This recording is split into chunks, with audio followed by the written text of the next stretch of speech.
The man who stood between. The valley had a name, but by morning it would only be remembered as the place where it happened. 2 hills. 2 armies. And between them, a flat stretch of dry ground that had never asked to be a battlefield but was about to become one anyway. It had been building for 3 years. The tribe of Asher had farmed the eastern ridge for 4 generations. The tribe of Naphtali had grazed their flocks on the western slopes for 5. For most of those years they had existed in the careful equilibrium of neighbors who do not particularly like each other but have calculated, correctly, that the cost of conflict exceeds the cost of tolerance. Then a well ran dry. Not a significant well, one of 7 in the valley, the smallest, the one that served the borderland between the 2 territories. In a year of good rain it would not have mattered. But the year had been dry, and the next year drier, and the well that ran dry sat precisely on the line between what was theirs and what was ours, and in a dry year, on a contested line, a dry well becomes something much larger than a dry well. It becomes a reason. The first man died in the spring, a young shepherd from Naphtali, found at the well's edge with a wound that his family described one way and Asher's elders described another. The second man died 6 weeks later. By summer there had been 4 deaths, 2 on each side, and the careful equilibrium had been replaced by something that had its own momentum now, its own logic, its own appetite. Both tribes sent to Jerusalem for support. Both tribes began counting their fighting men. The man who would lead Asher into the valley was named Caleb bar Shimon. He was 41 years old, broad-shouldered, with the specific grief of a man who had buried a son and converted that grief, over 18 months, into something harder and more useful. His son Amos had been the second man to die, had gone to the well at dawn to water 3 goats and had not come back, and when they found him the wound told a story that Caleb had been telling everyone who would listen ever since. He did not want war. He told himself this every morning. He was a farmer, not a soldier. He had wheat in the ground and 2 daughters unmarried and a wife who had not slept properly since Amos died and woke most nights with a sound that Caleb felt in his chest like a physical blow. He did not want war.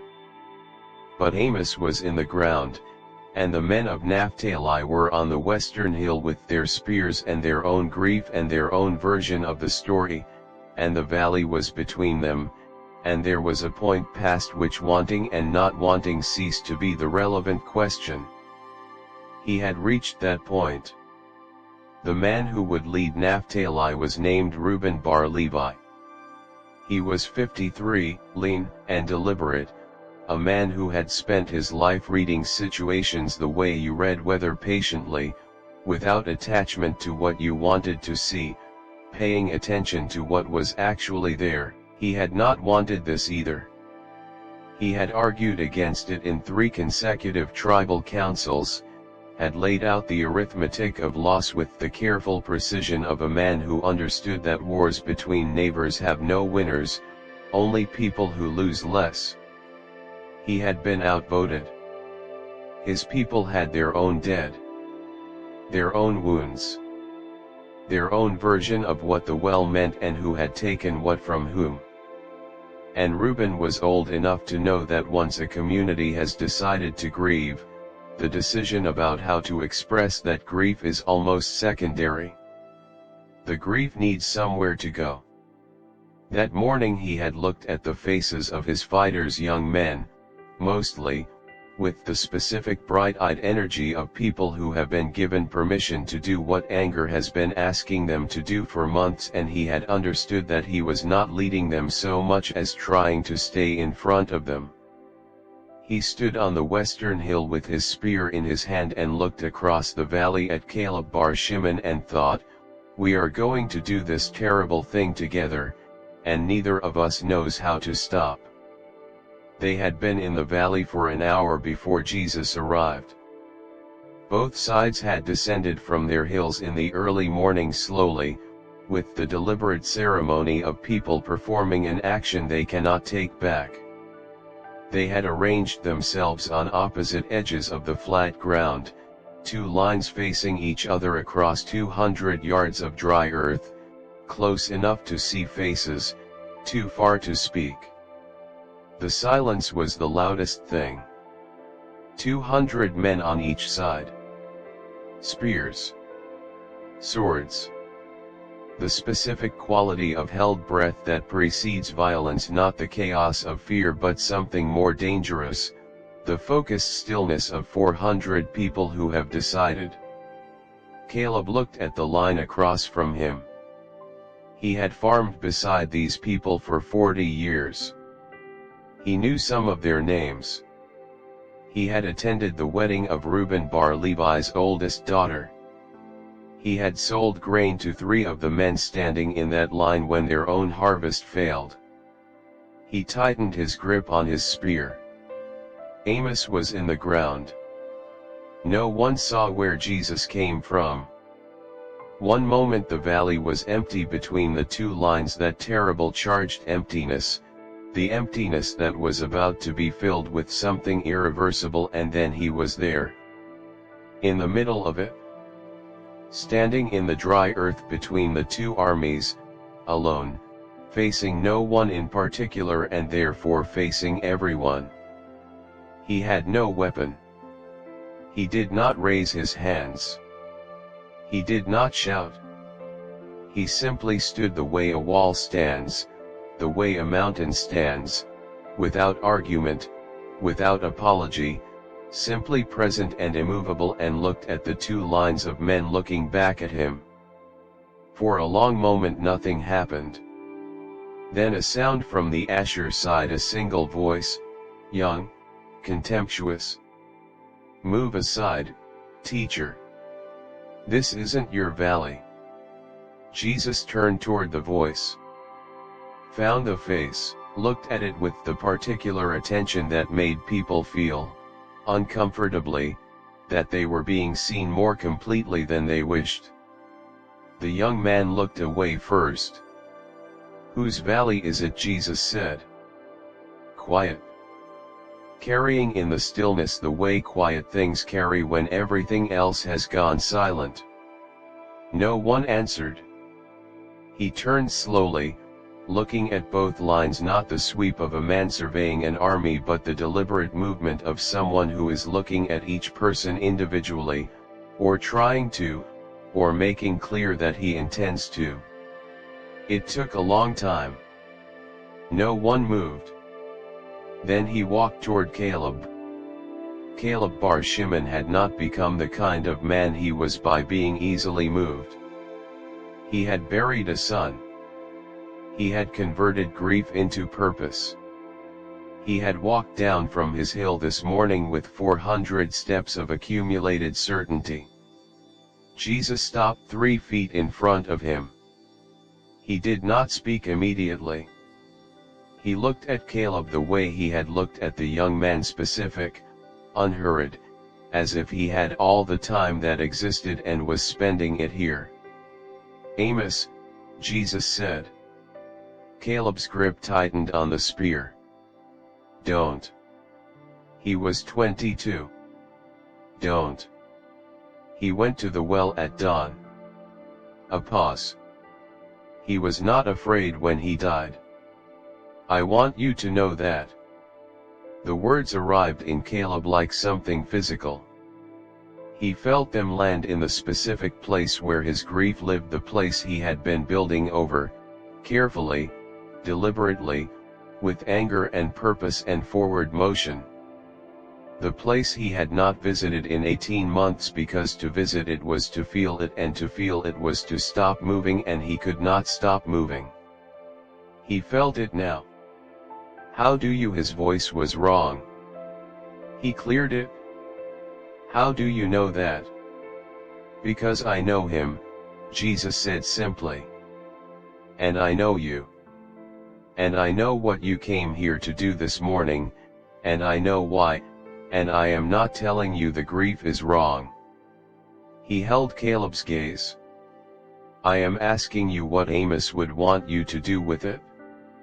The spear was very heavy in Caleb's hand. He had not thought about that. In 18 months of building and converting and moving forward, he had not once stopped to ask what Amos would want. The question had not occurred to him.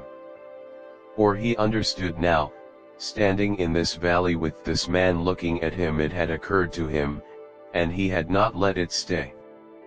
Jesus turned and walked across the valley toward Reuben bar Levi. 400 men watched him cross the empty ground between the two lines. His footsteps in the dry earth. The silence so complete that people would describe afterward hearing the sound of his sandals on the dust. Reuben watched him come. He was a man who read situations carefully, who had argued against this war in 3 councils, who had looked at his fighters this morning and understood he was trying to stay in front of something that had already decided. He was also a man holding a spear, because he had reached, like Caleb, the point past which wanting and not wanting ceased to be the question. Jesus stopped in front of him. You voted against this, Jesus said. Reuben said nothing. 3 times. A muscle moved in Reuben's jaw. You knew what it would cost, Jesus said. You laid out the arithmetic. You were right. He paused. And then you picked up a spear anyway. My people have dead. The words came out flat, controlled. Yes. Their people killed them. Some of them. And yours killed some of theirs. And if this valley fills with blood today, each side will come away certain the other started it, and the children who survive will spend their lives building toward the next valley, the next morning, the next line. Jesus looked at him steadily. You know this. You said it yourself. 3 times. Reuben looked across the valley at Caleb bar Shimon, who was standing very still with his spear lowered slightly, not dropped, not surrendered, but lowered. Something had changed in his posture. Some of the forward momentum had gone out of him. Reuben looked back at Jesus. What do you want from me? He said. His voice was the voice of a tired man. The voice he had been keeping behind the other voice, the leader's voice, the elder's voice for 3 years. I want you to walk across this valley with me, Jesus said. And talk to him. Not as enemies. As 2 men who both have dead, and both have fields, and both have children who are going to need water from that well long after you and I are gone. A long silence. He'll think it's a trick. No, Jesus said quietly. He won't. Reuben bar Levi lowered his spear. He heard the sound that moved through his own line when he did it, the uncertain murmur, the shift in energy, the particular disturbance of 400 people whose certainty has been interrupted. He did not look back at them. He kept his eyes on Jesus, and then on the man across the valley, and he began to walk. Jesus walked beside him. The distance between the 2 lines, 200 yards of dry contested ground, took a long time to cross. They walked it in silence. Reuben was aware of every step, aware of the men behind him watching, aware of the men ahead watching, aware of the complete absurdity and the complete necessity of what he was doing. They stopped in front of Caleb bar Shimon. The 2 men looked at each other. They had not been this close in 3 years.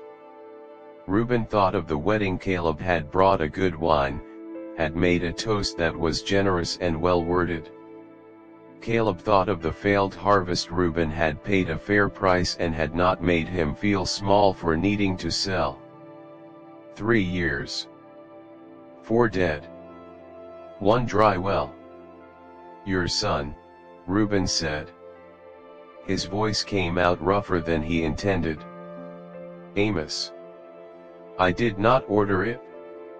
Caleb looked at him for a long time. I know, he said finally. The words cost him something. You could see it? I know you didn't. Another silence. The valley around them impossibly quiet, 400 men holding their breath, or so it felt. Jesus said nothing. He stood slightly back from the 2 men and said nothing, because there was nothing left for him to say. He had brought them here. What happened next was theirs. They talked for a long time. Not an easy conversation. Not a clean one. There were moments when Caleb's jaw set and Reuben's eyes went flat and the valley seemed to tighten, the held breath of 400 men getting harder to hold. There were things said that were true and painful and had needed saying for 3 years and hurt on the way out and hurt on the way in. But they talked. When it was over, when the 2 men had said what needed saying and heard what needed hearing and arrived, exhausted, at something that was not forgiveness yet but was perhaps the ground on which forgiveness might eventually be possible, Caleb Bar Shimon turned and walked back to his line. He stood in front of his fighters.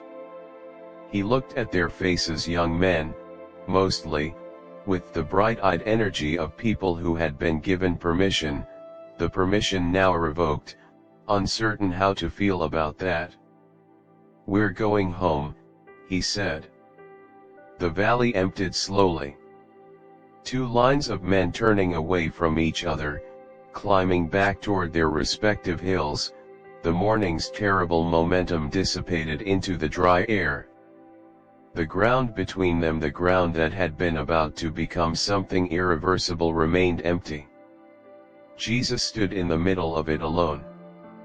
He looked at the retreating lines.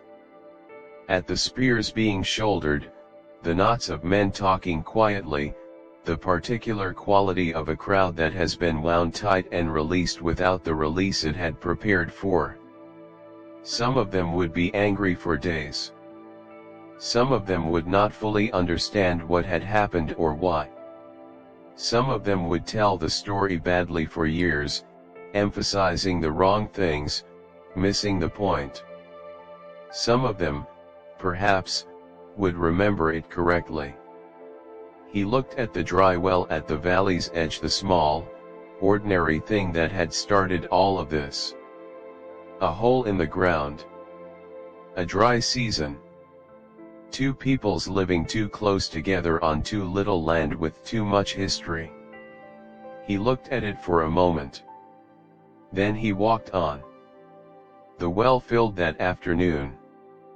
No one saw it happen. Someone went to draw water toward evening. A girl, 12 years old, from the Asher side, sent by her mother out of habit, and the bucket came up full. She ran home and told her mother. Her mother told her neighbor. By nightfall both sides of the valley knew. Most people said it was a coincidence. A seasonal thing. The rains were due. A few people, Benjamin among them, when he heard the story later said nothing. Just nodded slowly. Turned the thing over in their minds. Some things you don't explain. You just carry the water home.